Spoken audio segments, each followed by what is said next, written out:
परम सत्कार्यो गुरु प्यारे सात संगत जियो। आपके अंदर बैठे उस कुल मालिक को कोटि कोटि नमन और सभी को प्यार भरी राधा स्वामी जी। सात संगत जियो, आज के सत्संग का विषय बहुत ही खास होने जा रहा है और आज का सत्संग सुनकर आपको अपने जीवन में अत्यंत लाभ होने वाला है। प्यारी सात संगत जियो, विनम्र पूर्वक बेनतियां की जाती हैं हर बार की तरह कि सत्संग को आप अधूरा मत छोड़कर जाएं, पूरा सुनकर जाएं। सत्संग का विषय स्टार्ट हो रहा है कि जिन्होंने गुरु से नामदान लिया है, क्या गुरु हमें हमारे अंत वक्त में लेने आएगा? अगर लेने आएगा तो किनको लेने आएगा? उनको क्या पहचान होगी? इस सत्संग में आज हम पूरा बारीकी के साथ एक एक पॉइंट आप सभी के साथ शेयर करेंगे और आप इस सत्संग को पूरा अंत तक सुनकर पूरा समझें।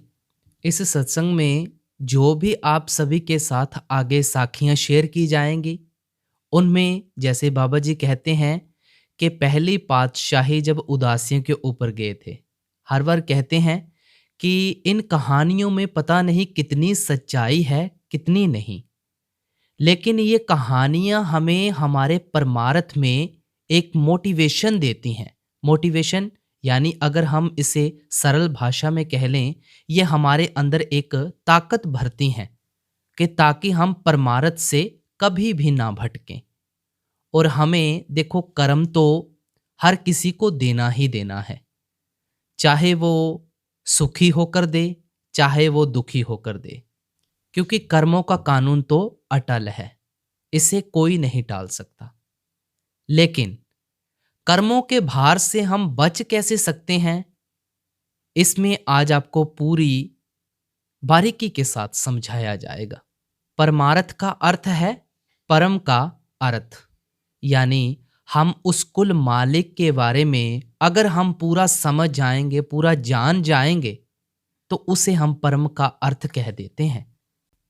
परमार्थ में आकर हमें एक बहुत ही आनंदमय एक शक्ति का एहसास होता है अपने अंदर। तो आज के सत्संग की शुरुआत एक साखी से होती है। साखी क्या है?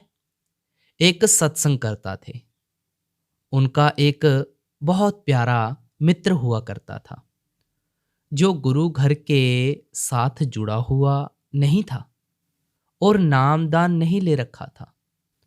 तो सत्संगकर्ता जी उन्हें कई बार कहा करते थे कि अब तो तुम्हारी उम्र भी बहुत हो गई है, अब तो सतगुरु से नामदान ले ले, तुम्हारा इंसानी जामा सफल हो जाएगा।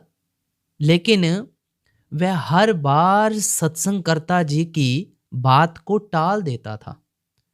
जब सत्संगकर्ता जी बहुत दिनों बाद अपने दोस्त को मिलने गए तो वह बहुत बीमार हो चुका था। जब सत्संगकर्ता जी अपने दोस्त को मिले तो दोस्त ने सत्संगकर्ता जी को कहा कि अगर बाबा जी मुझे ठीक कर दें तो मैं नामदान ले लूंगा। अब देखो, उसने अपनी मांग आगे रख दी कि बाबा जी मुझे ठीक कर दे तब मैं नामदान ले लूंगा। देखो, पहली बात तो आप सभी को यह बता दें कि नामदान कभी भी देखा देखी में नहीं लेना चाहिए। नामदान का मकसद सिर्फ आत्मा और परमात्मा का है। अगर आप ये सोचते हैं कि नामदान ले लेने से हमारी मुक्ति हो जाएगी, हमारे दुख कलेश खत्म हो जाएंगे, तो ये आपकी सबसे बड़ी भ्रमता है। तो सत्संगकर्ता जी ने कहा, अभी भी तुम शर्तें रख रहे हो? उसने कहा, अब तो मैं चल भी नहीं सकता, मैं क्या करूं?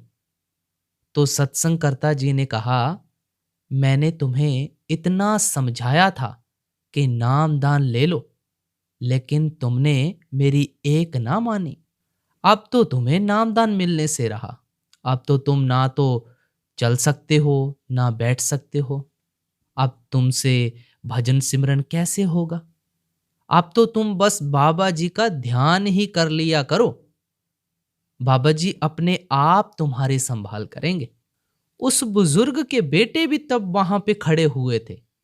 जब सत्संगकर्ता जी ने अपने दोस्त को ये बात कही, सत्संगकर्ता जी ये बात बोलकर वहां से चले गए। फिर जब उस बुजुर्ग का आखिरी समय आया, उसको यम दिखाई देने लगे। उसने अपने बेटे को आवाज लगाई कि जल्दी आओ, जल्दी आओ। जब उसके बेटे आए तो उसने कहा कि अब मेरा आखिरी समय आ गया है, क्योंकि मुझे अब यम दिखाई देने लग गए हैं। मुझे इन यम से बचा लो। उसके बेटों ने कहा, पिताजी, आपको याद है जब सत्संगकर्ता जी आपको मिलने आए थे तो उन्होंने आपको क्या कहा था कि बाबा जी का ध्यान करा करो। बेटों के कहने की देरी थी कि जब उस बुजुर्ग ने बाबा जी का ध्यान किया तो वह बुजुर्ग बहुत जोर जोर से हंसना शुरू हो गया।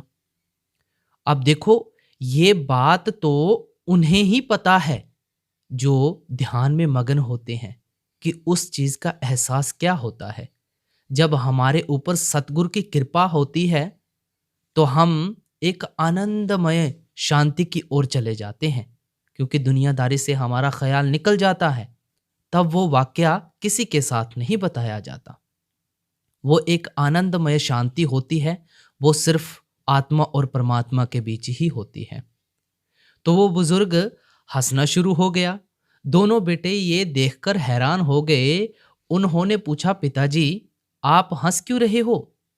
तो उस बुजुर्ग ने कहा, जैसे ही मैंने बाबा जी का ध्यान किया तो वह यम भाग गए और बाबा जी आ गए। बेटों ने कहा, आप बाबा जी से पूछो कि हमारे लिए क्या हुक्म है। बुजुर्ग ने कहा, बाबा जी ने कहा है कि कल शाम 7 बजे हम तुम्हें लेने आएंगे।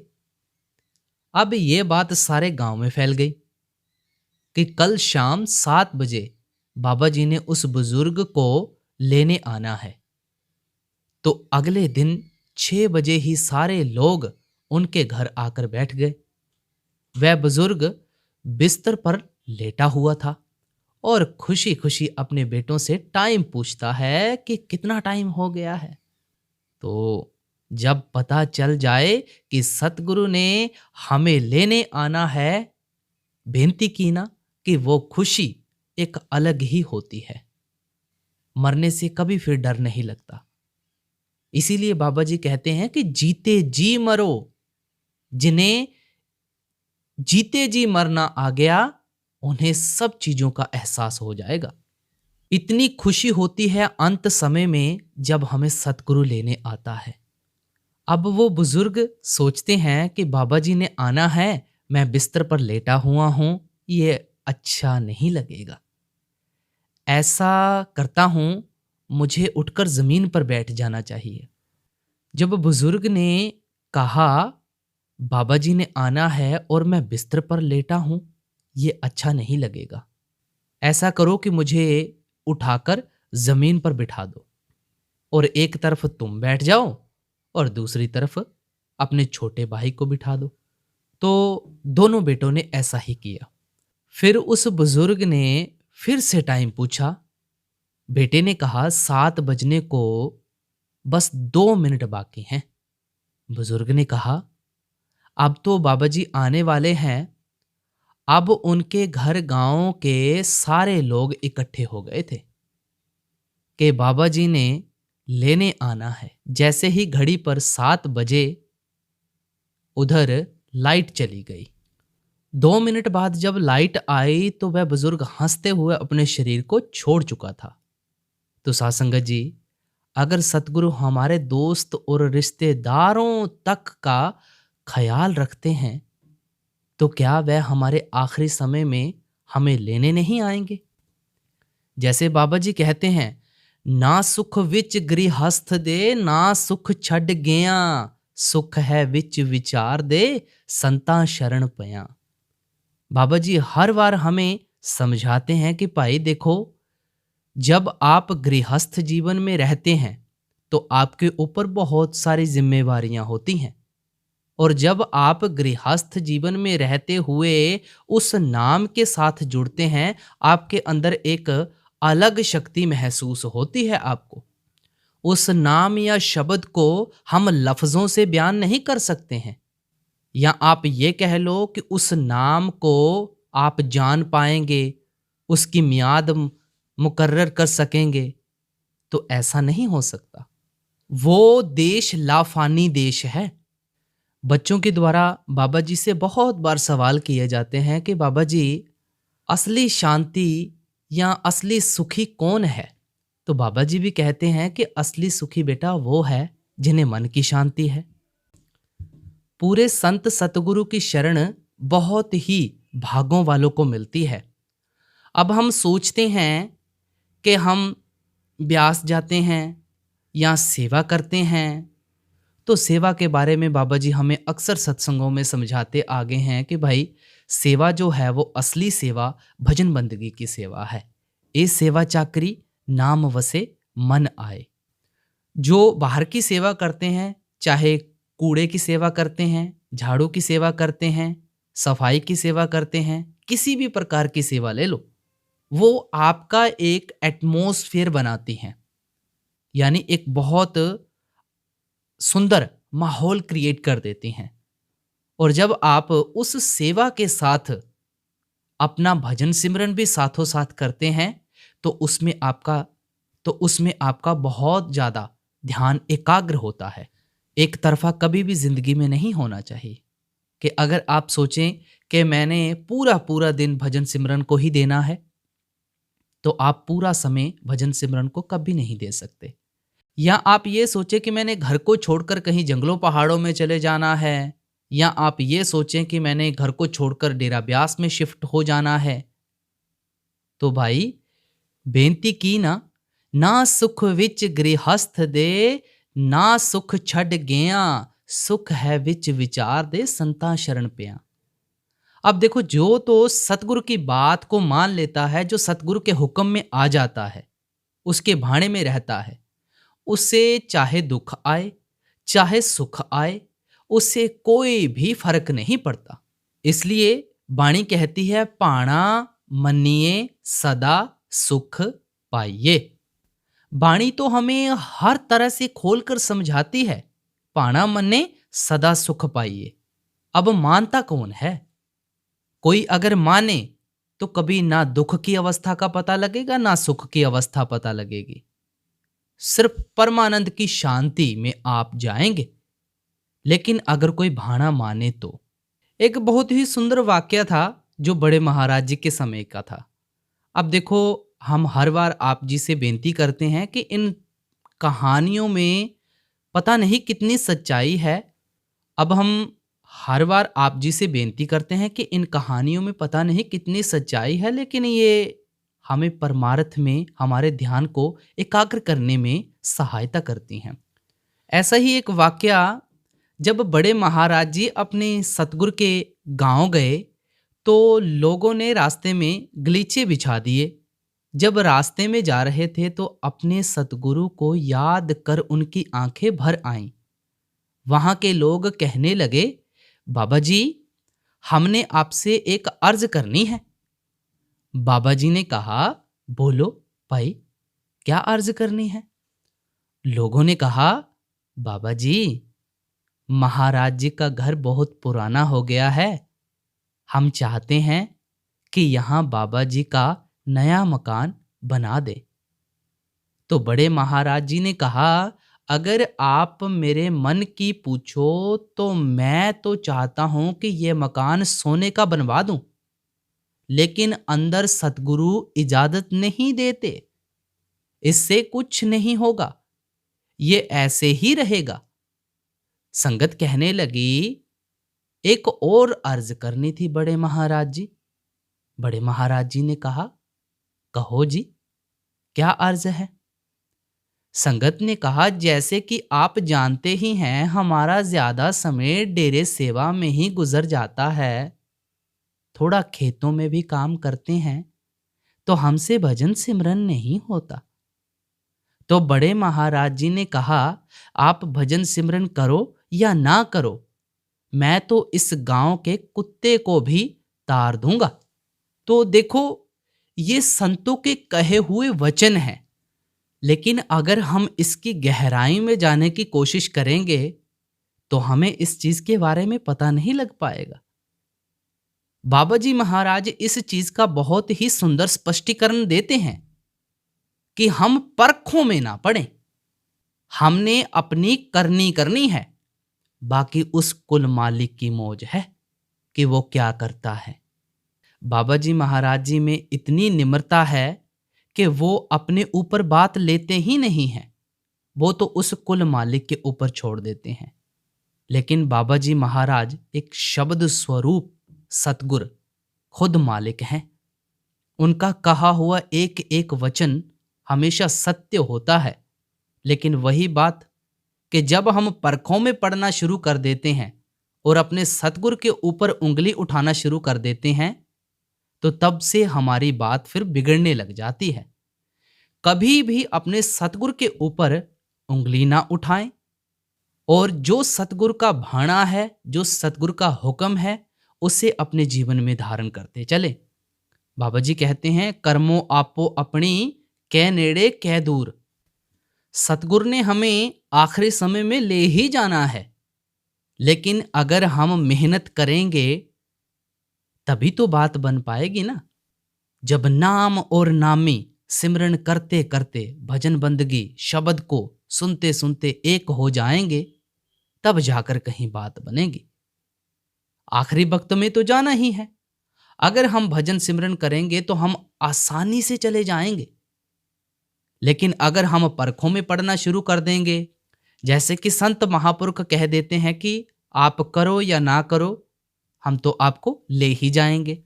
जब हमारे अंदर परख आना शुरू हो जाती है, तब से हमारे दिमाग में अलग अलग क्वेश्चन आना शुरू हो जाते हैं।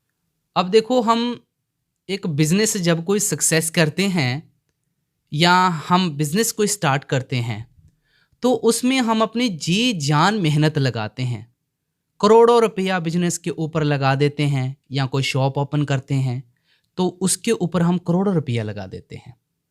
अब देखो, हमें नहीं पता कि वो बिजनेस सक्सेस होगा या नहीं होगा, लेकिन हमने तो करोड़ों रुपया अपना बिजनेस के ऊपर लगा दिया ना। तो इसीलिए भाई, जब आपको ये नहीं पता कि हमारा बिजनेस सक्सेस होगा या नहीं होगा, फिर भी आपने करोड़ों रुपया लगाया, आपने मालिक के भरोसे लगाया ना कि मालिक देखेगा, या अपनी मेहनत के ऊपर विश्वास रहा आपको कि नहीं, मैं इस चीज को सक्सेस करके रहूंगा। तो ऐसा ही विश्वास अपने अंदर पैदा करो कि सतगुरु जब हमें हुक्म देता है, हमने उस हुक्म को मानना है, और उस हुक्म को मानकर पौड़ी दर पौड़ी हमने उस मालिक के साथ मिलना है। अगर नहीं करेंगे तो हो सकता है हमें दुखों का सामना करना पड़े, या किसी बीमारी का सामना करना पड़े।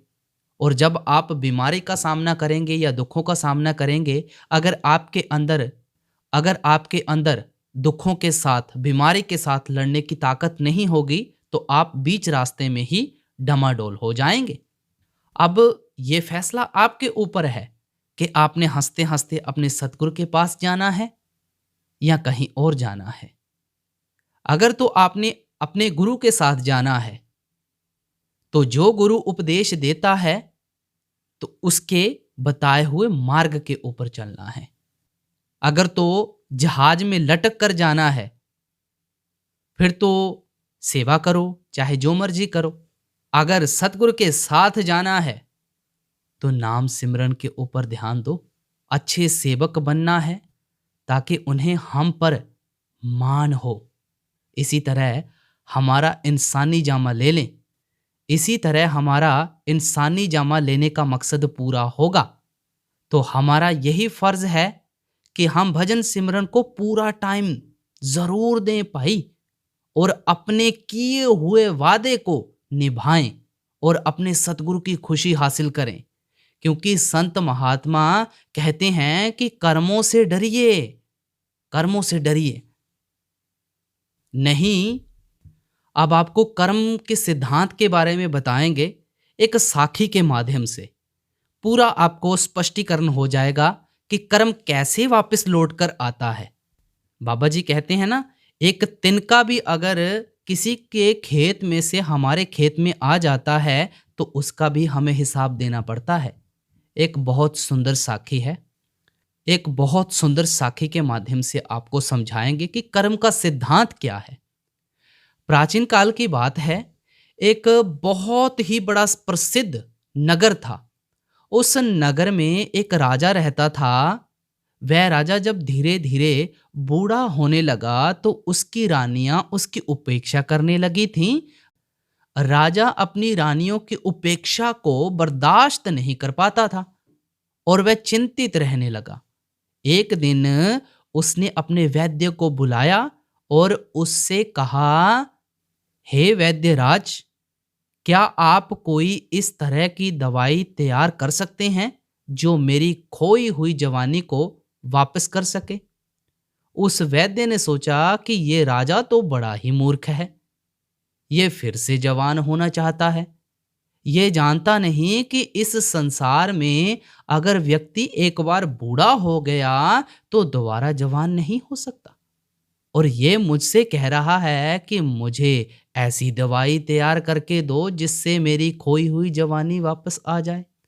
ये राजा इतना मूर्ख है, इससे धन ऐंठना कोई बुरी बात नहीं है। इसलिए मैं कोई ऐसी तरकीब लगाता हूं जिससे ये राजा मेरे ही जाल में फंस जाए। उस वैद्य के मन में राजा के प्रति जो भावना थी वह अच्छी नहीं थी। वह उससे धन ऐंठना चाहता था और उसका राज्य भी हड़पना चाहता था। उस वैद्य ने कहा कि राजन, दवा तो मैं तैयार कर सकता हूं और मैं जानता हूं कि आपको उस दवा से पूरी तरह से लाभ भी होगा, लेकिन इसके लिए मेरे द्वारा बताई गई कुछ बातों को आपको स्वीकार करना होगा और उसका पालन भी करना होगा। राजा ने पूछा कि कौन सी बातें हैं? उस वैद्य ने कहा कि इसके लिए आपको करीब 1 साल तक तय खाने में रहना होगा। राजा ने पूछा, किस लिए? वैद्य ने कहा कि ये दवा तभी अपना प्रभाव डाल पाएगी जब वहां पर सूर्य की किरण ना पहुंच सके। तय खाना ही ऐसी जगह है जहां पर सूर्य की किरण नहीं पहुंच सकेगी। वैद्य ने कहा कि आपको यदि जवान होना है और आप बुढ़ापे से छुटकारा पाना चाहते हैं तो ये त्याग आपको करना ही होगा। वैद्य की बात सुनकर राजा ने कहा, ठीक है वैद्यराज, ठीक है वैद्यराज, मैं तहखाना बनवाने का निर्देश देता हूं। जब तक तहखाना तैयार होता है तब तक आप मेरे लिए दवाएं तैयार कर दीजिए। राजा की बात सुनकर वैद्य कहने लगा कि हे राजन, तहखाना तो आप तैयार करवाएंगे, लेकिन मेरी एक शर्त और भी है, वह भी आपको माननी होगी। उस तहखाने में आपको अकेले रहना होगा और आपके जो भी सेवक आप तक दवा और जो भोजन पहुंचाएंगे वह केवल तहखाने के दरवाजे पर ही रखकर वापस चले आएंगे। यदि आपको ये सारी चीजें मंजूर हों तो दवा को तैयार करूं। राजा उस वैद्य की बात को सुनकर पूरी तरह से तैयार हो गया। राजा मन ही मन खुश हो रहा था कि मेरी खोई हुई जवानी वापस आ जाएगी। लालच आ गया और वैद्य अपने मन में यह सोच रहा था कि यह राजा कितना मूर्ख है, इससे बहुत सारा धन ऐंठ लूंगा और इसके बाद इसके राज्य पर मेरा शासन हो जाएगा। क्योंकि राजा जब मेरे कहने के अनुसार तय खाने में चला जाएगा, तो राज्य का जो भी कार्य है, वह मेरे हिसाब से चलेगा। यही सोचकर निश्चित अवधि में उस वैद्य ने राजा को तहखाने में पहुंचा दिया और उसका उपचार करने का ढोंग करने लगा। उसने राजा से कहा कि हे राजन, अब कुछ ही दिनों के बाद आपका बुढ़ापा दूर होने वाला है और आपके स्वास्थ्य पर बहुत बड़ा प्रभाव पड़ने वाला है। अभी तक जो ये खाल आपकी लटकी हुई है, जो चेहरे पर आपकी झुर्रियां हैं, ये सब जाने लगेंगी और आपका शरीर बहुत ही बलशाली और एक जवान इंसान की तरह हो जाएगा। आपकी रानियां जब आपको देखेंगी तो वह आपको पहचान भी नहीं पाएंगी। वह वैद्य इस तरह से अपनी चालाकी दिखा रहा था कि मानो वह स्वयं ही भगवान हो। उस वैद्य की बात को सुनकर राजा बहुत प्रसन्न हुआ और कहने लगा कि हे वैद्य राज, हम तो यही चाहते हैं, यदि मेरी खोई हुई जवानी फिर से वापस हो जाए तो मैं तुम्हें मुंह मांगा इनाम दूंगा और इतना धन दूंगा कि तुम्हारी आने वाली पीढ़ियां भी माला माल हो जाएंगी। वह वैद्य राज को जवान बनाने का ढोंग करता रहा और दूसरी तरफ उसने जंगल के रास्ते से एक सुरंग को खुदवाकर उसे तहखाने से मिलवा दिया। इसके बाद वह किसी ऐसे व्यक्ति की तलाश करने लगा जो राजा का बिल्कुल हमशक्ल हो, जिसकी शक्ल राजा से मिलती जुलती हो और वह व्यक्ति जवान हो। एक दिन की बात है, नदी के तट पर स्नान करता हुआ एक व्यक्ति वैसा ही दिखाई दिया जैसा वह चाहता था, जिसकी शक्ल सूरत बिल्कुल उस बूढ़े राजा से मिल रही थी। वैद्य उस व्यक्ति के पास पहुंचा और कहने लगा कि हे नौजवान, लगता है कि इस नगर में पहली बार आए हो। तुम कहाँ के रहने वाले हो? उस व्यक्ति ने कहा कि श्रीमान जी, आपने बिल्कुल ठीक पहचाना, मैं इस नगर में पहली बार आया हूं, लेकिन आप मुझे ये सब क्यों पूछ रहे हैं? वैद्य ने कहा कि तुम मुझे अपना मित्र ही समझो। अगर तुम मेरा कहना मानोगे और मेरे काम के लिए तैयार हो जाओगे तो मैं तुम्हें इस नगर का राजा बना दूंगा। तो मैं तुम्हें इस नगर का राजा बना सकता हूं। वैद्य की बात सुनकर वह युवक आश्चर्यचकित हो गया। वह कहने लगा कि आप कैसी बातें कर रहे हो? क्या आपका दिमाग सही नहीं है? वैद्य बोला कि मेरा दिमाग पूरी तरह से सही है और मैं इस राज्य का वैद्य हूं। मेरा राजा पर बहुत बड़ा प्रभाव है। मैं जो चाहता हूं वही कर सकता है। मैं जो चाहता हूं वही कर सकता हूं। उस व्यक्ति ने कहा कि ये तो बड़ी खुशी की बात है। जब आप इतने प्रभावशाली व्यक्ति हैं तो आप मुझे ज़रूर राजा बना सकते हैं, लेकिन राजा बनने के लिए मुझे क्या करना होगा? वैद्य ने कहा, सिर्फ कुछ दिनों के लिए तुम्हें तहखाने में रहना होगा, लेकिन जैसे ही तुम तहखाने से बाहर आओगे तो सीधे ही राज सिंहासन पर बैठोगे और तुम इस राज्य के राजा बन जाओगे। वैद्य की बात सुनकर वह व्यक्ति कहने लगा कि आपका ये प्रस्ताव मुझे स्वीकार है। बताइए, मुझे कितने दिनों तक इंतजार करना पड़ेगा? उस वैद्य ने कहा कि तुम्हें कुछ ही दिनों के लिए तहखाने में रहना होगा। इसके बाद तुम्हारा इंतजार खत्म हो जाएगा। ज्यादा से ज्यादा 6-7 दिन तक तुम्हें तहखाने में रहना होगा। इसके बाद मेरी जो भी योजना है उसी के अनुसार मैं अपना काम करूंगा। उस व्यक्ति ने कहा कि ठीक है। पास ही में एक गांव पड़ता है, उसी गांव के बाहर एक झोंपड़ी है, मैं वहीं पर ठहरा हूं।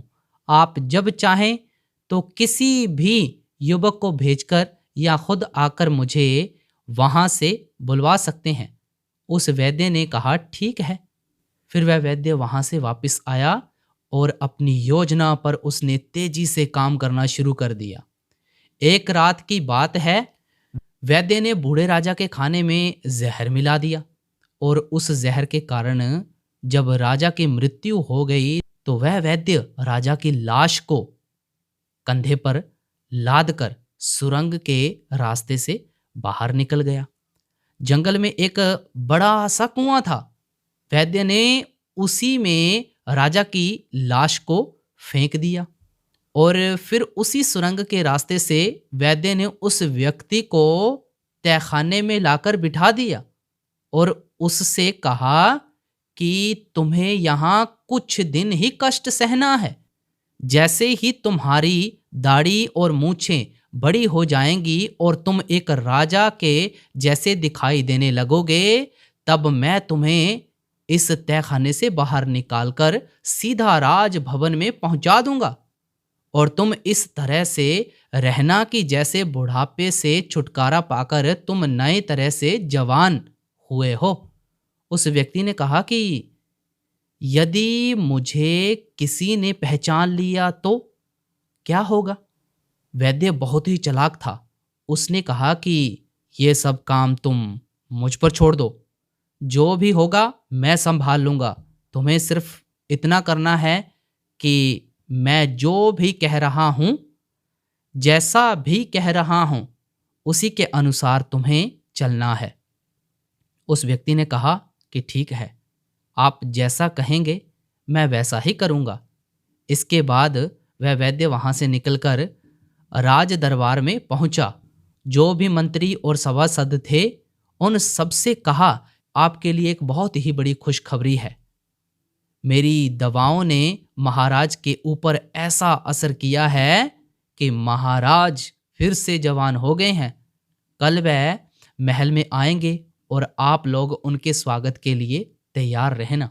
फिर वहां मंत्रीगण कहने लगे, हम अपने राजा के नए स्वरूप का भरपूर स्वागत करेंगे। फिर वैद्य वहां से सीधा रानियों के पास पहुंचा और वही बात उन दोनों रानियों से भी कही। इस बात को सुनकर दोनों रानियां प्रसन्न हो गईं। उन्होंने तय योजना के अनुसार वैद्य को बहुत सारा धन निकालकर दे दिया। अगले ही दिन वैद्य ने तहखाने से उस व्यक्ति को लाकर सिंहासन पर बिठा दिया। उस नए राजा को देखकर सभी लोग, रानियां और वहां के मंत्री हैरान हो जाते हैं, क्योंकि उनके हिसाब से बूढ़ा राजा बिल्कुल एक युवा पुरुष दिखाई देने लगा था। दो रानियां और उनके मंत्री इस बात से सहमत हो गए कि यही उनके राजा हैं। इतना ही नहीं, उस वैद्य ने राजा बने युवक से ये भी कहा कि राजा, जो आपका पुराना नाम था वह आप बदल दीजिए, क्योंकि अब आपका शरीर भी नया हो गया है, इसलिए आपका नाम भी नया होना चाहिए। उस व्यक्ति ने कहा कि वैद्य जी, आपसे अच्छा नाम और कौन रख सकता है? जब आपने मुझे बुढ़ापे से जवान बना दिया है तो आप ही एक अच्छा सा नाम सोचकर रख दीजिए। फिर उस वैद्य ने जो भी नाम राजा का रखा वह सभी को पसंद आया और सभी ने उसकी सराहना की। अब एक नए नाम से वह राजा प्रसिद्ध हो गया था। उसी नए नाम से उस राजा की राजमहल में जय जयकार होने लगी। कुछ दिन तो राजा और वह वैद्य एक दूसरे के इशारों पर चलते रहे, लेकिन जैसे ही परिस्थितियां राजा के अनुकूल हो गईं और सब कुछ सामान्य हो गया तो उसने वैद्य की उपेक्षा करना शुरू कर दिया। यह देखकर वह वैद्य बड़ा दुखी हो गया। एक दिन उसने एकांत में राजा से कहा कि राजन, आपने तो सिंहासन प्राप्त करते ही मेरी उपेक्षा करना शुरू कर दिया। आपको याद है कि क्या वचन आपने मुझे दिया था? वह राजा कहने लगा कि कैसा वचन? किस वचन की बात करते हो आप? वैद्य ने कहा कि मैं उसी वचन की बात कर रहा हूं जो आपने राजा बनने से पहले मुझे दिया था कि आप भविष्य में राज्य काज मेरे ही आदेश के अनुसार चलाएंगे, लेकिन आप तो मुझसे कुछ भी नहीं पूछते हैं। राज्य कार्य तो आप अब मंत्रियों के आदेश के अनुसार ही चलाते हो। फिर उस नए राजा ने वैद्य से कहा कि तुम वैद्यराज हो, तुम वैद्यराज हो, मंत्री नहीं। इसलिए तुम्हारा परामर्श लेना मेरे लिए आवश्यक नहीं है। इस बात को सुनकर वह वैद्य बहुत ही क्रोधित हो गया और चेतावनी भरे हुए कड़े स्वर में कहने लगा कि हे राजन, ये मत भूलिए कि इस सिंहासन पर आपको मैंने प्रतिष्ठित किया है। मेरे ही प्रयास के कारण आप इस राज्य के राजा बने हुए हो। फिर सिंहासन पर बैठे उस व्यक्ति ने कहा कि तुम झूठ बोल रहे हो। तुम कैसी बातें कर रहे हो? तुम मुझे राज सिंहासन पर बैठाने वाले कौन होते हो? ये राज सिंहासन मैंने अपने पूर्व जन्मों के कर्मों से प्राप्त किया है। मैंने अच्छे कर्म किए, त्याग किया, तपस्या की और उसी का परिणाम है मैं आज राजा बना हूं। ये सिंहासन मुझे अपने पूर्व जन्मों के तप और त्याग के फलस्वरूप प्राप्त हुआ है। उस व्यक्ति ने कहा, समय आने पर तुम्हें सब कुछ पता चल जाएगा और इसका प्रमाण भी तुम्हें मिल जाएगा कि मैंने कैसे अपने पूर्व जन्म के कर्मों के अनुसार इस राज्य के सिंहासन को प्राप्त किया है। राजा की बात सुनकर वैद्य बड़े ही असमाह मन से वहां से चला गया। वह मन ही मन राजा को कोसने लगा कि धोखेबाज ध्रुत कहता है कि मेरे पूर्व जन्म के तप के स्वरूप ये सिंहासन मिला है। समय आने दो, मैं देख लूंगा कि तेरे तप और त्याग का कैसा परिणाम मिला है। धीरे धीरे समय बीतता गया। एक दिन राजा नाव में विहार करने के लिए अपने मंत्री और उस वैद्य के साथ नदी के किनारे पहुंचा। उसने नदी के जल में बहते हुए 5 कमल पुष्प देखे। फिर उसने आदेश देकर वह 5 फूल नदी में से निकलवाए। फिर ध्यान से उन्हें देखता हुआ कहने लगा, आश्चर्य, ये फूल तो बिल्कुल सोने के लगते हैं। जीवन में मैंने कभी इतने अद्भुत कमल फूल नहीं देखे। मंत्री ने भी सहमति जताई कि ऐसे फूल तो मैंने पहली बार देखे हैं। देखिए तो इनमें कैसी सुंदर पीली पीली किरणें निकल रही हैं। इन्हें तो आपको अपने सरोवर में लगवाना चाहिए। राजा ने वैद्य की ओर इशारा करते हुए कहा कि वैद्यराज, आप तो वनस्पति शास्त्र के बहुत ही गहरे जानकार हैं। बहुत सी जड़ी बूटियों को आप देखते ही पहचान लेते हैं कि ये कौन सी जड़ी बूटियां हैं। तो जाकर उस स्थान का पता लगाइए जहां से ये फूल नदी में बहकर आए हैं, और यदि हो सके तो इनके कुछ बीज भी ले आइएगा। मैं इन्हें अपने सरोवर में लगवाना चाहता हूँ। कोई और अफसर होता तो वह वैद्य जाने से इनकार कर देता, किंतु इतने मंत्रियों की उपस्थिति में वह कैसे इनकार कर सकता था। यदि इनकार करता तो उसकी योग्यता पर प्रश्न चिन्ह लग जाता। सब यही सोचते कि इस वैद्य को वनस्पति शास्त्र का कोई भी ज्ञान नहीं है। ये तो केवल पाखंडी है और बड़ी बड़ी हाँक रहता है। इसे कुछ भी मालूम नहीं है। इस तरह से सोचकर कि उसकी हंसाई ना हो जाए, वह वैद्य तैयार हो गया। नदी के बहाव के विपरीत दिशा में चलता हुआ वह वैद्य उस नदी के उद्गम स्थल पर पहुंचा, जहां उसने एक बहुत पुराना ऐसा मंदिर देखा जो खंडहर में तब्दील हो चुका था। उस मंदिर का अधिकतर हिस्सा ध्वस्त हो चुका था। सिर्फ वही कक्ष कुछ अच्छी हालत में बचा हुआ था, जिसमें भगवान शिव की मूर्ति थी। भगवान शिव की मूर्ति को देखकर उस वैद्य ने भगवान शिव का प्रणाम किया। फिर उस कक्ष के बाहर निकलकर मंदिर के प्रांगण में पहुंचा और इधर उधर दौड़ने लगा। तभी उसकी निगाह एक बरगद के वृक्ष पर पहुंच गई। वह बरगद का पेड़ बहुत ही विशाल था और नदी के किनारे लगा हुआ था। उसकी कुछ शाखाएं तो नदी के जल के ऊपर फैली हुई थीं। तभी उसकी नजर वृक्ष की एक शाखा पर लटकते हुए एक मानव के कंगाल पर पड़ी। वह नर कंगाल बरगद की एक मोटी सी शाखा पर उल्टा लटका हुआ था। उसकी टांगें आकाश की ओर थीं और सिर नदी के जल से कुछ ऊपर था। फिर वह वैद्य उस नरकंगाल के समीप गया और वह सोचने लगा कि ये कैसा कंगाल है और किसका है और क्यों विपरीत अवस्था में लटका हुआ है। क्या इसके उल्टा लटकने में कोई रहस्य छुपा है। वैद्य ये सब बातें सोच ही रहा था कि अचानक मौसम बदल गया। आकाश में बड़े बड़े काले घने बादल छा गए। हवा का प्रवाह तेज होने लगा।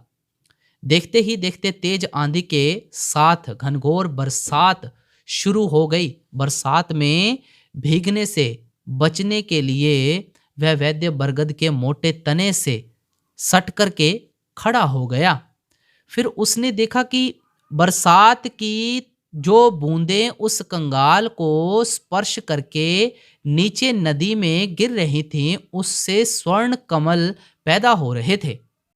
ये देखकर वह वैद्य बड़े आश्चर्य में था। बारिश जब बंद हुई तो वैद्य ने लटकते हुए कंगाल को छूने का प्रयास किया। तभी अचानक नर कंगाल शाखा से अलग होकर नदी के जल में जाकर गिर गया और गहरे जल में जाकर वहीं विलीन हो गया। वैद्य जब वापस लौट कर आया तो उसने जो भी घटना हुई थी वह सब राजा को बता दी। ये सब सुनकर के राजा के चेहरे पर मुस्कान आ गई। उसने वैद्य से कहा कि वैद्य राज, जिस नर कंगाल को तुम देख कर आ रहे हो वह पूर्ण जन्म में मेरा ही शरीर था। मैंने अपने पूर्व जन्मों में उस बरगद के वृक्ष पर उल्टा लटकर वर्षों तक तपस्या की थी। मैं एक योगी था। तपस्या के दौरान ही मेरी मृत्यु हो गई थी। वर्षों तक उल्टा लटके रहने के कारण मेरा शरीर सूख गया था और नर कंगाल में तब्दील हो चुका था। और अब तो ये नर कंगाल भी शेष नहीं रहा। अच्छा हुआ जो मेरे पूर्व शरीर को मुक्ति मिल गई। राजा की इन बातों को सुनकर उस वैद्य ने कहा, पर मेरी एक शिकायत अब भी है आपसे। मेरे से आप राजा बने और आप अभी भी मेरी उपेक्षा कर रहे हो। उस राजा ने कहा कि हे वैद्यराज, यही तो तुम्हारा भ्रम है। मैंने तुम्हें बताया तो है कि राज्य पद मुझे मेरे पूर्व के जन्मों के कर्मों के फल के कारण मिला है। फिर उस वैद्य ने कहा, तो क्या मेरे प्रयासों का कोई मतलब नहीं है।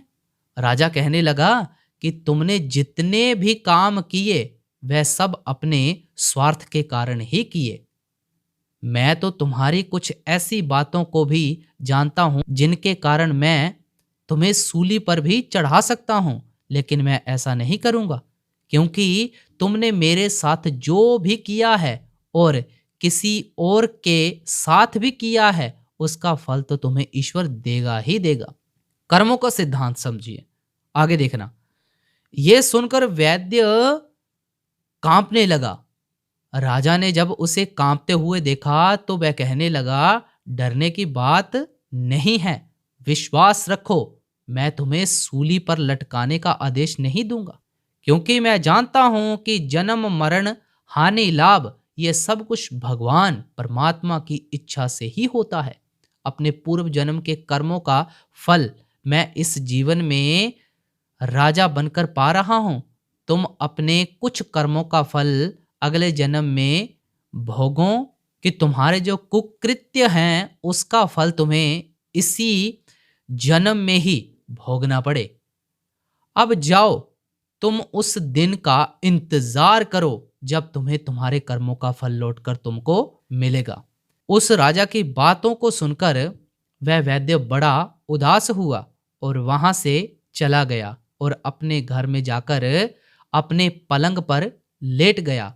तो समय बीतता रहा और राजा का कहा हुआ सही हो गया।